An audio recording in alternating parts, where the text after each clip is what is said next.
In the gilded glow of Vivre Blanc, Dr. Elise Harper, a black professor, is denied her reserved table, dismissed as a nobody, while a white socialite smirks from her stolen seat. Why was her name erased? What secrets lurk behind the restaurant's polished facade? As her husband's Tesla hums outside, a storm of truth is about to shatter their world. Unravel this gripping tale of defiance and justice. Like, share, and subscribe to witness more stories where courage exposes hidden bias. The late afternoon sun cast a molten glow over the city, its rays glinting off the sleek chrome facade of Vivre Blanc, a sanctuary of opulence where every reservation was a currency of power. Dr. Elise Harper, a 38-year-old black professor of ethics at Westbridge University, stood in her loft, her fingers tracing the edges of a cream envelope adorned with silver script. It was an invitation to the 7th birthday of Sophia Pierce, daughter of Charlotte and Edward Pierce, real estate titans and business allies of her husband, Nathan Brooks. Vivre Blanc wasn't just a restaurant. It was a battlefield of prestige, where tables were thrones and every guest a player in an unspoken game of status. Elise, accustomed to commanding lecture halls, felt a prickle of unease as she set the envelope down. "This isn't my arena," she murmured, her voice soft but resolute. Yet Nathan's words from 2 nights ago echoed in her mind. "They invited us both, Elise. It's just dinner. You'll own the room." She chose an emerald silk dress, its fabric shimmering with quiet defiance, her curls swept into a high bun, no logos or jewels, just the unapologetic grace of her presence. She'd arrive early, before Nathan finished his meetings, to claim her space on her terms. The Uber glided to a stop at Vivre Blanc's polished entrance, where a valet in a crisp charcoal uniform opened her door, his eyes flickering in a quick, calculating scan. "Welcome," he said, his tone neutral but probing. Elise stepped out, her heels clicking against the stone, her chin lifted as she met his gaze. "Thank you," she replied, her voice warm but firm, a subtle challenge to his scrutiny. Inside, the restaurant was a cathedral of excess. Marble floors gleamed like mirrors under a chandelier that sparkled like captured stars. The air heavy with the scent of saffron and chilled champagne. Laughter from linen-clad guests mingled with the clink of crystal, a symphony of wealth that felt both inviting and exclusionary. At the hostess stand, a young woman named Leela, her smile tight and practiced, flipped through a leather-bound ledger. "Good afternoon," Elise said, her tone professional yet inviting. "I'm here for the Pierce birthday party. Dr. Elise Harper, table 2 by the courtyard." Leela's fingers paused, her eyes darting across the page before she looked up, her smile faltering. "I don't see your name here," she said, too quickly, her voice tinged with unease. Elise's brow arched, her voice steady. "That's odd. My husband, Nathan Brooks, confirmed it yesterday. Could you check again?" Leela hesitated, then leaned toward a colleague, whispering, "Get Simon." Elise's pulse quickened, but her posture remained unyielding, her emerald dress a beacon in the curated crowd. Minutes stretched. As she stood, the room's hum unbroken. Guests in tailored suits and silk scarves glided past, their glances grazing her like silent appraisals. A man in a tailored blazer approached, his name tag reading Simon Caldwell, manager. His smile was polished but cold, his eyes assessing her as if he were an equation he hadn't solved. "Dr. Harper, I'm afraid there's been a mix-up," he said. "Table 2 is occupied. We can seat you near the bar instead." Elise's heart thud, her voice sharpening. "Occupied? By whom? Nathan reserved that table for me this morning." Simon's jaw twitched, his smile tightening. "A priority guest, Miss Pierce. It's standard for valued clients." Elise stepped closer, her eyes locking onto his. "It's Dr. Harper, and what's standard about erasing a confirmed reservation? Call Nathan Brooks, verify it. Simon's composure flickered, his hand gesturing vaguely. There's no need for that. Let's keep this discreet. Elise's laugh was low, cutting. Discreet? You mean invisible? Who gave you the right to decide I don't belong? A hush fell over the nearby guests. A woman in pearls paused mid-sip. A man in a silk scarf whispered to his companion. Leela scribbled nervously in her ledger, avoiding Elise's gaze. Simon leaned in, his voice a murmur. Please, wait here. I'll sort this out. Elise's fists clenched, her mind racing. This wasn't an error. It was a deliberate slight, rooted in the quiet arrogance of privilege. She glanced at table 2, where Charlotte Pierce now sat, her blonde hair gleaming, her laughter ringing like a claim to the space. Elise's resolve hardened, her voice low but fierce. I'm not waiting, Simon. I'm here from my table. Outside, the sun dipped. I'm here from my table. Outside, the sun dipped lower, casting long shadows across the courtyard, as the air inside Vivre Blanc thickened with the promise of a reckoning. Elise stood her ground, her presence a challenge to the room's unspoken rules, unaware that a storm was brewing just beyond the glass doors, ready to shatter the illusion of civility. The chandelier's crystalline glow bathed Vivre Blanc in a deceptive warmth, its light glinting off marble floors as the hum of wealth pulsed through the room. Dr. Elise Harper stood by the hostess stand, her emerald dress a defiant contrast to the muted elegance around her, her fists clenched as manager Simon Caldwell's dismissive words echoed in her mind. The scent of saffron and champagne clung to the air, but it couldn't mask the sting of exclusion. Lila, the hostess, avoided Elise's gaze, her pen scratching aimlessly in the leather ledger. Table 2, by the courtyard's wisteria-draped window, glowed under candlelight, where Charlotte Pierce sat, her diamond bracelet flashing as she tossed her blonde hair, her laughter a claim to the space Elise had been denied. The crowd's murmurs grew sharper. Guests in silk scarves and tailored suits cast sidelong glances, their curiosity tinged with judgment. Elise's pulse thrummed, but her voice remained steady, cutting through the tension. You're telling me my husband's confirmation means nothing because someone else fits your idea of a VIP? Simon's smile was a brittle mask, his eyes darting to the nearby guests. It's not about that, he said, his tone low, placating. We have protocols for high-profile clients. Miss Pierce's party is a priority. Elise's eyes narrowed, her voice laced with steel. And I'm not? My name was in your system this morning. What changed, Simon? He hesitated, his fingers twitching as if searching for an escape. Systems glitch sometimes. Let's move you to the lounge. It's quieter. Elise's laugh was sharp, slicing the air. Quieter? You mean out of sight? I'm not your inconvenience to hide. A woman in pearls gasped softly, whispering to her companion, She's got nerve. A man in a linen blazer leaned forward, his phone half raised, sensing a spectacle. Lila shuffled papers, her face flushed, as Simon gestured to a security guard lingering near the bar. Dr. Harper, let's not disrupt the evening, he said, his voice hardening. The lounge is a fine option. Elise stepped closer, her presence towering despite her height. You're disrupting my evening, Simon. Call your supervisor, verify my reservation. Simon's jaw tightened, his eyes flicking to Charlotte, who glanced over with a raised brow, her smile smug. There's no need for that, Simon insisted. This is resolved. Elise's voice dropped, lethal. Resolved. By erasing me. You don't get to decide where I belong. The guard, a broad man in a black suit, moved closer, his hand hovering near his radio.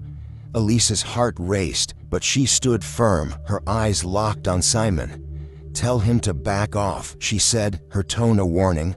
I'm a guest, not a threat. The crowd's whispers grew louder. A young couple near the chandelier exchanged wide-eyed looks, the woman murmuring, "They're going too far." Inside the kitchen, a server named Malik paused, overhearing the exchange through the swinging doors. His jaw clenched. He'd seen this before. Guests like Elise sidelined for those who looked the part. He slipped a notepad from his apron, jotting down the time and Simon's name, his hands trembling with quiet resolve. Back in the dining room, Charlotte rose, gliding toward the hostess stand, her silk gown rustling like a predator's approach. "Is there a problem?" she asked, her voice dripping with false concern. Elise turned, her gaze piercing. "You're sitting at my table, Charlotte. That's the problem." Charlotte's laugh was light, dismissive. "Oh, darling, it's just a table. Surely we can share the space civilly." Elise's voice was ice. "Civility doesn't mean accepting theft. You knew that seat was reserved." Charlotte's smile wavered, her eyes flicking to Simon. "I trusted the staff to handle arrangements. Don't make this personal." Elise stepped forward, her voice rising just enough to carry. "It's already personal when you assume you're entitled to what's mine." The room stilled, forks pausing mid-air, glasses forgotten. A man in a silk scarf whispered, "She's calling her out." Simon intervened, his voice strained. "Ladies, please, let's take this to the office." Elise shook her head, her curls catching the light. "No, Simon, we're settling this here, where everyone can see." The guard shifted, his radio crackling, but Elise's glare stopped him cold. "Don't even think about it," she said, her tone a blade. "You touch me, and this room will know exactly why." Malik, still watching from the kitchen, slipped his notepad to a colleague, whispering, "Get this to Mr. Brooks if he shows up." His colleague, a young woman named Tara, nodded, her eyes wide with understanding. Outside, the sun dipped below the horizon, casting the courtyard in twilight, its wisteria vines swaying like silent witnesses. The air inside Vivre Blanc grew heavy, the crowd's anticipation a tangible force. Charlotte returned to her table, her composure fraying, murmuring to her guests, "It's just a misunderstanding." But her voice lacked conviction, and her guests exchanged uneasy glances. Simon wiped his brow, his authority slipping like sand. "Dr. Harper, you're welcome to stay, but we need to maintain order," he said, his voice hollow. Elise's eyes burned into his. "Order? You mean control. You're protecting a lie, and it's unraveling."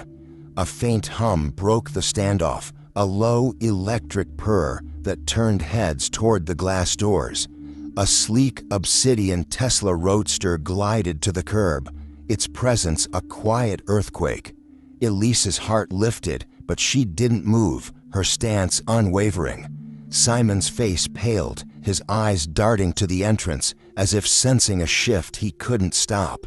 Lila dropped her pen, her ledger forgotten, as the crowd's murmur swelled. "Who's that?" a woman in a sequin dress whispered.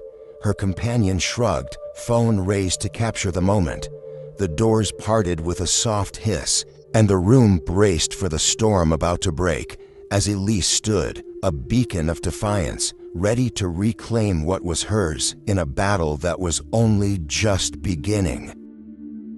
The air in Vivre Blanc crackled with tension, the chandelier's crystalline glow casting fractured light across the marble floors as Dr. Elise Harper stood defiant by the hostess stand, her emerald dress a beacon of resolve. The low hum of the obsidian Tesla Roadster outside had silenced the crowd, their whispers fading into a brittle hush. Manager Simon Caldwell's face drained of color, his polished facade crumbling as the glass doors parted with a whisper. Nathan Brooks stepped into the room, his navy suit tailored to quiet power, his bronze skin catching the light like a storm about to break. His eyes locked onto Elise, a flicker of fury tightening his jaw as he crossed the lobby in deliberate strides, ignoring the stares of linen-clad guests and the nervous shuffle of hostess Lila. The scent of saffron and champagne hung heavy, but it couldn't mask the electric charge of the moment. Nathan stopped beside Elise, his voice low, a blade wrapped in velvet. "They're keeping you standing like you're a stranger in your own reservation?" Elise's gaze didn't waver, her voice sharp but controlled. "They decided someone else deserved my spot more." She nodded toward table 2, where Charlotte Pierce sat, her blonde hair gleaming under candlelight, her diamond bracelet glinting as she sipped rosé with forced nonchalance. Nathan's eyes followed, then shifted to Simon, who hovered near the hostess stand, his hands twitching. "You gave my wife's table to another guest without so much as a call?" Nathan asked, his tone calm but laced with menace. Simon cleared his throat, his voice faltering. "Mr. Brooks, it was an oversight. We prioritize certain clients." Nathan cut him off, his voice rising just enough to carry. "Clients like Charlotte Pierce, who walked in unbooked. Show me the ledger, now." Lila fumbled with the leather-bound book, her fingers trembling as she slid it toward Simon, who hesitated, his eyes darting to Charlotte. A murmur rippled through the crowd. A woman in a sequined dress whispered, "He's not backing down." A man in a silk scarf leaned closer to his companion, phone discreetly recording. Charlotte rose, gliding toward the confrontation, her silk gown rustling like a warning. "Nathan, let's not make a scene," she said, her voice smooth but edged. Elise's eyes flashed, her voice cutting through. "Quietly? Like how you took my table without a word? Or is that just how you operate, Charlotte?" Charlotte's smile tightened, her gaze flicking to Nathan. "I trusted the staff to handle it. Don't turn this into something it's not." Nathan's jaw clenched, his voice cold. "It's exactly what it looks like. A choice to dismiss my wife because she didn't fit your mold." He turned to Simon, his eyes narrowing. "Open the ledger, or I'll have my team pull the digital logs."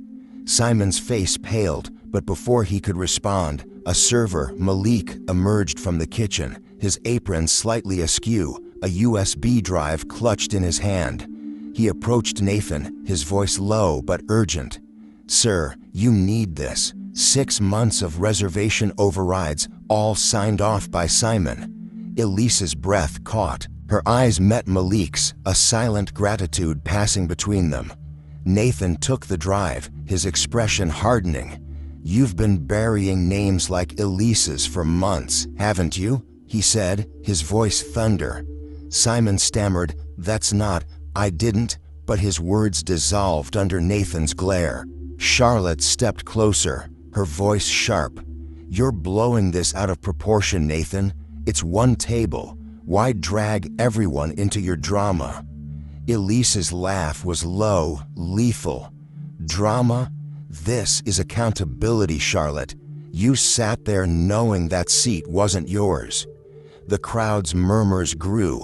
A young couple near the bar exchanged wide-eyed glances, the woman whispering, "She's calling it like it is." Simon gestured to the security guard, his voice desperate.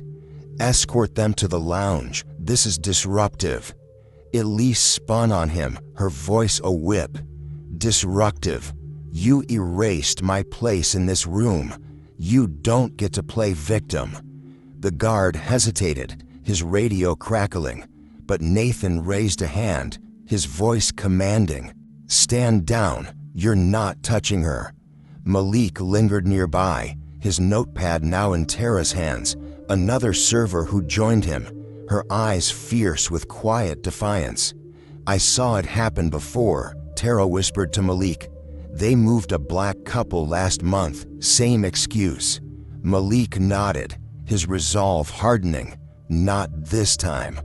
Back at table 2, Charlotte's guests shifted uncomfortably, one murmuring, "Maybe we should go." Charlotte's smile faltered, but she held her ground, her voice icy. "Nathan, you're embarrassing yourself. And her." Elise stepped forward, her presence towering. Embarrassing? I'm standing for what's right. You're the one hiding behind stolen privilege. The room stilled, forks frozen, glasses untouched. A man in a linen blazer whispered, "This is bigger than a table." Nathan pocketed the USB drive, his voice resonant. "This isn't just today. It's a pattern, Simon, and I'm ending it." He turned to Elise, his eyes softening. "You shouldn't have had to fight for this." Elise's voice was steady, but her eyes burned. "I'm used to fighting, but I'm not used to losing." Simon's face twitched, his authority unraveling. "Mr. Brooks, let's discuss this privately," he pleaded. Nathan's laugh was cold. "Privately? So you can bury this like you buried her reservation? No, the room sees you now." Charlotte's composure cracked, her voice low. "You'll regret this, Nathan. My family doesn't forget slights." Nathan's eyes met hers, unflinching. "And I don't forget betrayals. You chose the wrong side." The crowd's phones were out, some filming, others texting. The moment spreading beyond Vivre Blanc's walls. A woman in pearls murmured, "He's got proof. They're done."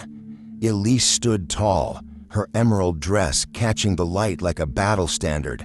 As Nathan addressed Simon, his voice a gavel, "You've got one chance to explain why you overrode her name. Lie, and I'll have your job by midnight." Simon's mouth opened, but no words came, his silence a confession. The wisteria outside swayed in the twilight, a silent witness to a reckoning that would rewrite the rules of a room built on exclusion.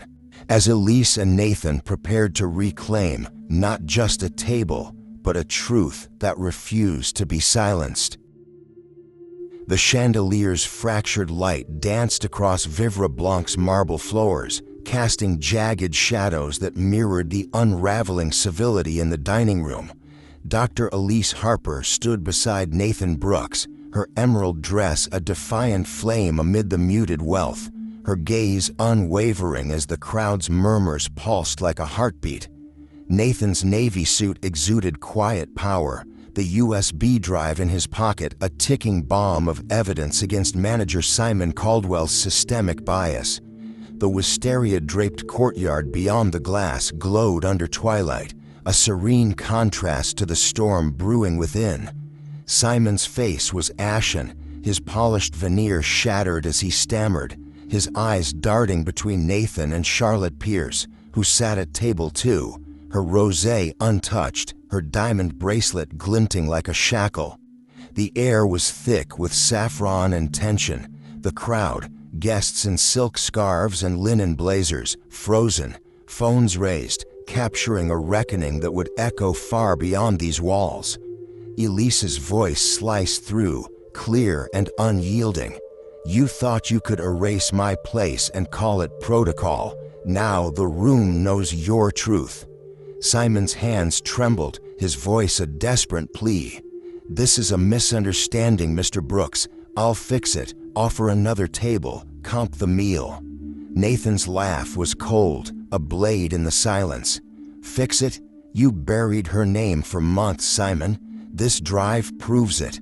You're not fixing anything. You're finished." Charlotte rose, her silk gown rustling, her voice sharp but unsteady. "Nathan, you're turning a child's birthday into a vendetta. Stop this now." Elise's eyes locked onto hers, her tone lethal. "A vendetta? I'm standing for what's mine. You sat there knowing it wasn't yours, Charlotte. That's not a birthday.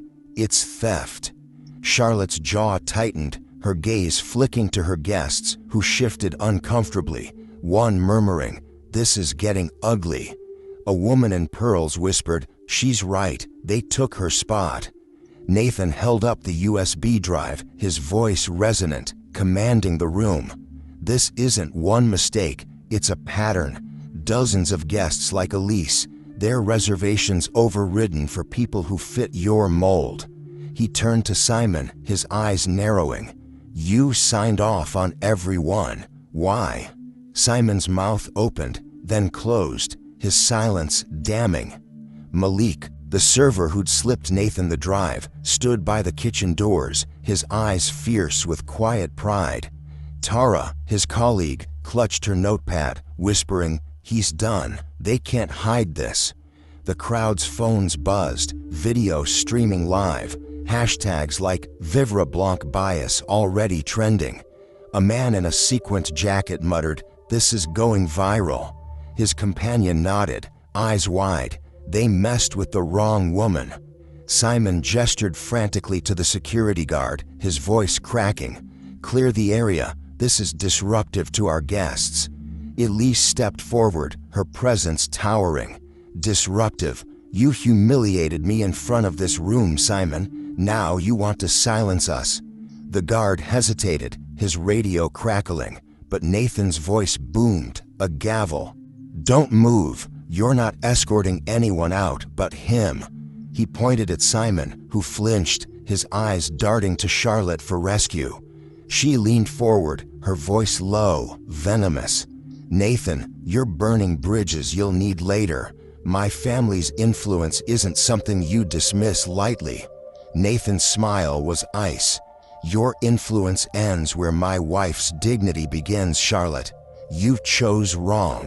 A new figure emerged from the shadows, a woman in a sleek blazer, her name tag reading Rachel, assistant manager. Her eyes were wide, her voice trembling but firm. "Mr. Brooks, I found something in the system."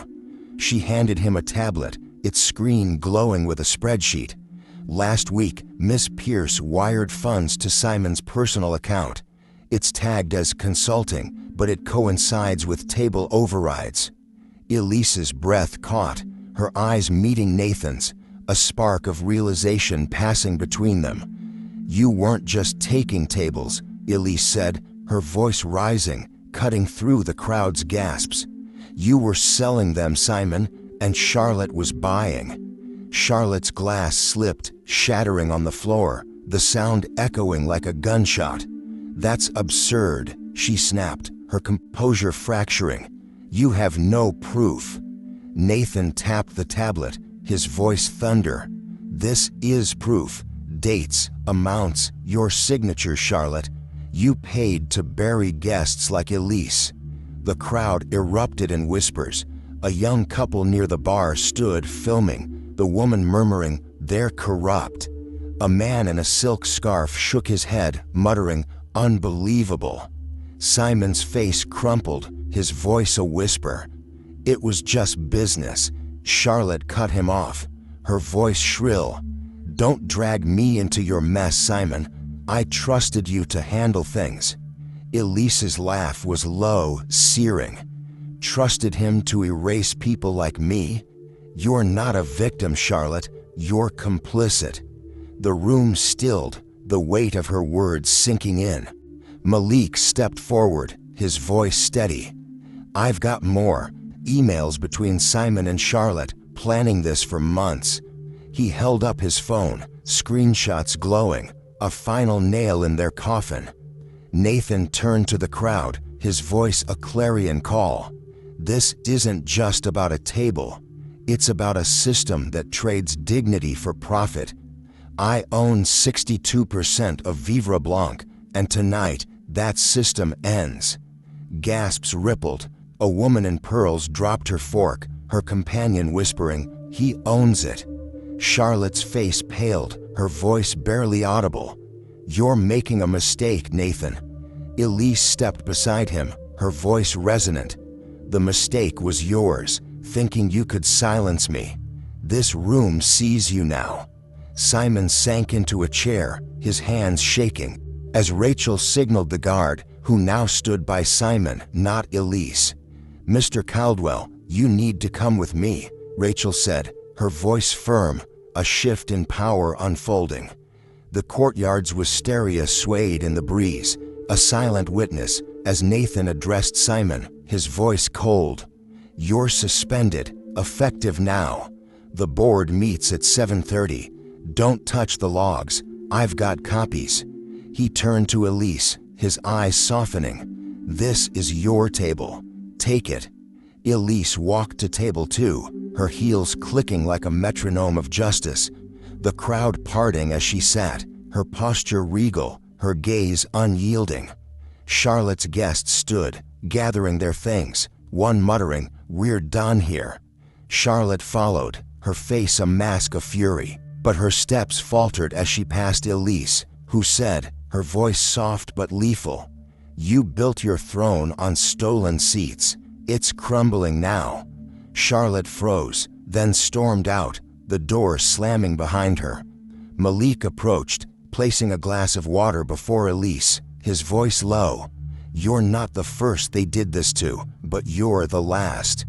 Elise nodded, her eyes glistening with resolve, not tears.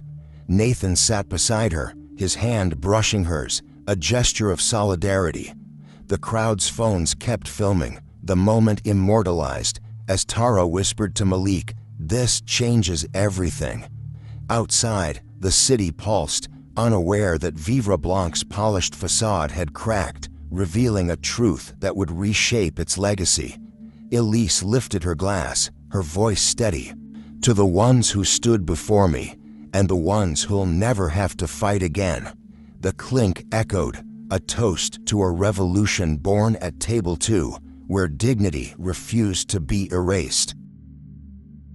The twilight deepened outside Vivre Blanc, the wisteria vines swaying like silent sentinels as the restaurant's chandelier cast a soft glow over the dining room, now hushed with the weight of a transformed reality. Dr. Elise Harper sat at table 2, her emerald dress catching the candlelight, her posture a testament to unyielding dignity. Nathan Brooks sat beside her, his navy suit a quiet anchor, his hand resting near hers in unspoken solidarity. The crowd, guests in silk scarves and linen blazers, murmured softly, their phones still buzzing with videos of the confrontation that exposed manager Simon Caldwell and Charlotte Pierce's corruption. The air, once heavy with saffron and champagne, now carried a new scent, accountability. Malik, the server who'd revealed the damning evidence, stood by the kitchen doors, his eyes bright with pride, while Tara, his colleague, clutched her notepad, whispering, "It's really happening." Elise's voice broke the stillness, low but resonant. "This table feels different now, not just mine, but ours." Nathan nodded, his voice steady. "It's more than a seat, it's a line we've redrawn." He glanced at Rachel, the assistant manager, who hovered near the bar, her tablet glowing with the spreadsheet that had unraveled Simon's scheme. "Rachel, get the board on the line. We're not waiting for 7:30. Rachel's eyes widened, but she nodded, her voice firm. "Yes, sir, I'll set up the call." A man in a sequin jacket whispered to his companion, "He's moving fast. This place won't be the same." His companion nodded, filming discreetly, the moment spreading like wildfire online. Inside the kitchen, the staff buzzed. Chefs paused mid-chop. Servers exchanged glances, one murmuring, "They're cleaning house." Malik approached Elise, his voice low. "I kept those records for months, hoping someone would care. You made it matter." Elise's eyes softened, her voice warm. "You took the risk, Malik. That's what changes things." Outside, the city pulsed, unaware that Vivre Blanc's polished facade was crumbling. By 6:45 p.m., Nathan's call with the board was underway in a private room, its frosted glass doors shielding a reckoning. Elise chose to stay at table 2, her presence a statement to the dining room. A young woman in a velvet dress approached, her voice trembling. "I saw what happened. I'm sorry I didn't speak up." Elise met her gaze, her tone gentle but firm. "You're speaking now. That's enough." The woman nodded, returning to her table, her phone open to a post captioned, #VivreBlancTruth. The hashtags multiplied, stories flooding in, guests recounting similar slights, their voices amplified by Elise's stand. A man in a linen blazer stood, raising his glass.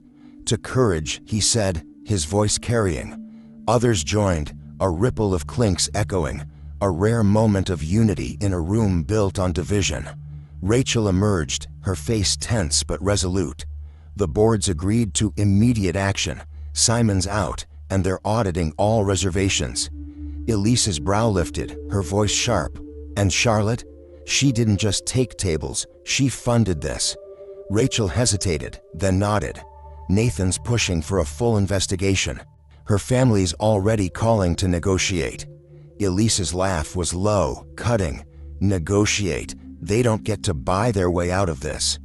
Nathan returned, his expression unreadable, but his voice carried weight. They won't.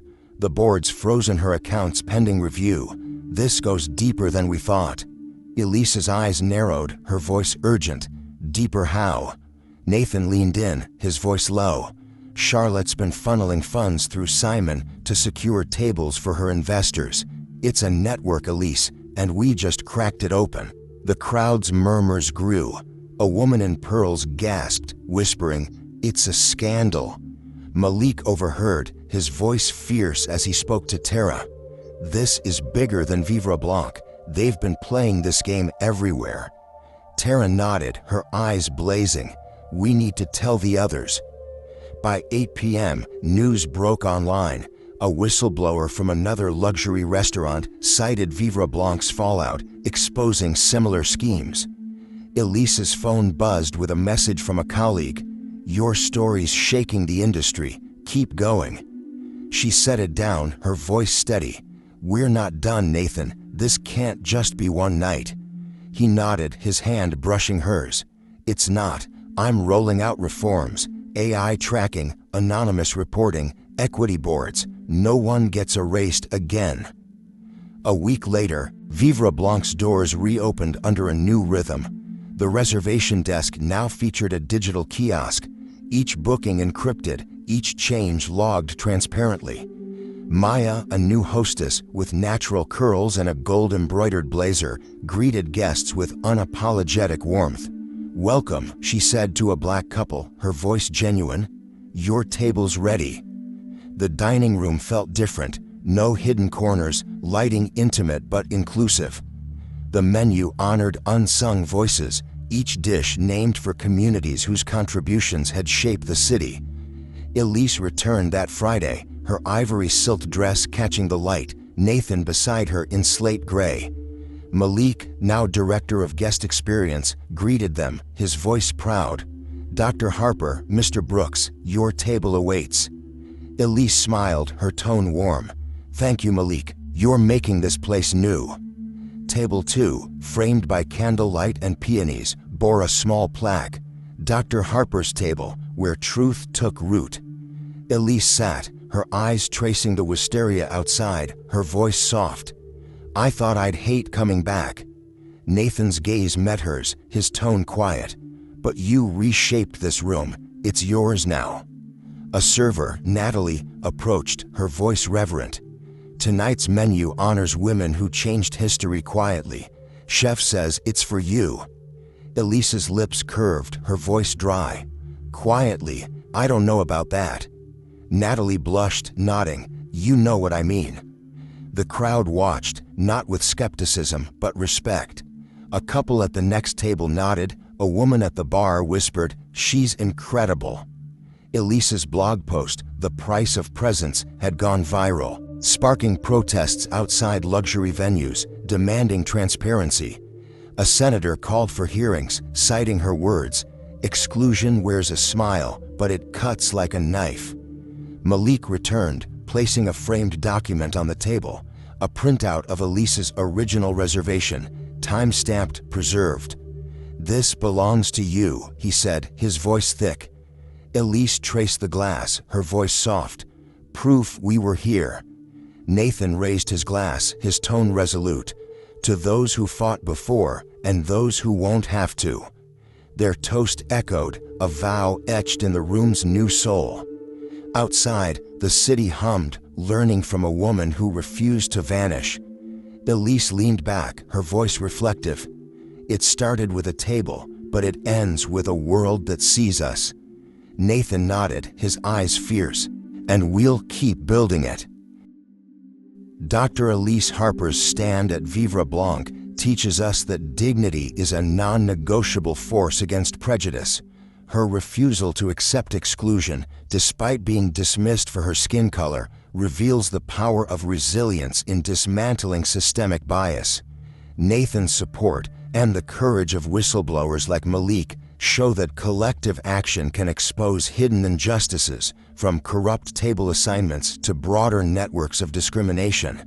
The story underscores that silence enables oppression, but truth, amplified by resolve, sparks reform, reshaping not just a restaurant but an industry. It challenges us to confront bias head-on, demand accountability, and ensure every voice is seen as equal. Elise's victory at Table 2 is a call to action. We must claim our space, support those sidelined, and rewrite rules that prioritize privilege over integrity. Her legacy reminds us that change begins with one person refusing to be erased, inspiring a movement where equity becomes the standard. For more gripping tales of courage and transformation that ignite the soul and challenge the status quo, like, share, and subscribe to our channel. Join us to uncover stories that empower, provoke, and drive lasting change.